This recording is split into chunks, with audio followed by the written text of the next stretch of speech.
Basically, this is the introduction of Group 2. Group 2 में what we will learn, that is paper 9, paper 10, paper 11, paper 12. Paper 9 is for OM and SM, that is operational management and strategic management. दोनों का weightage है 60% and this will be 40%, right? In 60% what you will learn, that is आपको एक तो main concept आ जाएगा operational research, बराबर? That उसमें आप सिमुलेशन, ट्रांसपोर्टेशन, मेन जो प्रॉब्लम्स है वो, असाइनमेंट, पर्ट एंड सीपीएम, जो इसमें से एक क्वेश्चन तो फिक्स है, पूछेंगे ही वो लोग इंस्टीट्यूट में, बराबर? Operation research, in spite of this what we will run, that is replacement के प्रॉब्लम्स,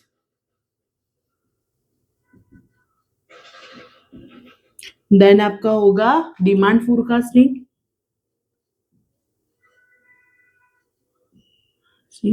एंड 25 to 30% जितनी थियोरी.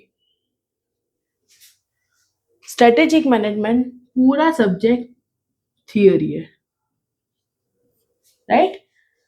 कॉर्पोरेट अकाउंटिंग में आप सीखोगे शेयर्स का, डिबेंचर्स कैसे इश्यू करते हैं, उसकी जर्नल एंट्रीज एंड ऑडिट, जो है 50% एंड 50%, बराबर?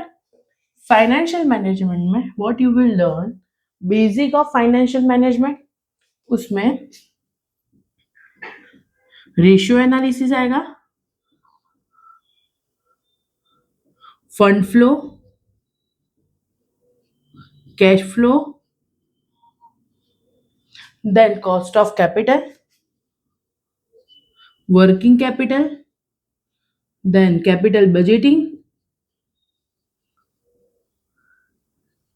ये सारे इंपॉर्टेंट टॉपिक्स पहले अपने बेसिक्स क्लियर करेंगे, फिर रेशियो और ये फंड फ्लो. रेशियो और फंड फ्लो दोनों में से एक क्वेश्चन तो आता ही है एग्जाम में, सबके एक एक क्वेश्चन आएंगे, बराबर?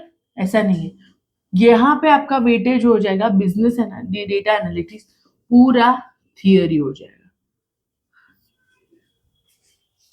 बराबर? मैनेजमेंट अकाउंट्स इज कॉस्ट का फर्दर एडवांस वर्जन, जो अपने पेपर 8 में पढ़े थे वो. अभी इसमें मेन आएगा डिसीजन मेकिंग, ट्रांसफर प्राइसिंग, बराबर? देन आएगा स्टैंडर्ड कॉस्टिंग के advance version, that is advance problem, जिसमें आपका आ जाएगा fixed overhead and variable overhead, उसके वेरिएंस एनालिसिस. देन बजटिंग के प्रॉब्लम्स, न्यूली एड ऑन हुआ है वो है first chapter activity based costing. Activity based costing जो पहले था फाइनल में, अभी उन लोगों ने इंटर में ला दिया है. पहले एफएम और कॉस्ट दोनों 50-50% है, अभी एफएम पूरा अलग कर दिया, कॉस्ट अलग कर दिया उन लोगों ने, और कॉस्ट में एडवांस लेके आए, एफएम में भी एडवांस लेके आए, राइट? और फिर आते हैं तो 3-4 थियोरी के टॉपिक्स, बराबर? जो आपका टोटल सिलेबस का 25 to 30% कवर अप करेगा, इंक्लूडिंग एमसीक्यू बोलो या फिर आपके थियोरी का क्वेश्चन बोलो.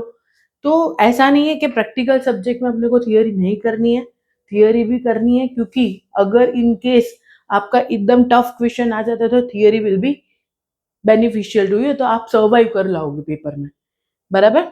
सो this is the basic group 2, basics of group 2 जो अपने पढ़ेंगे 6 months में, राइट? क्लियर?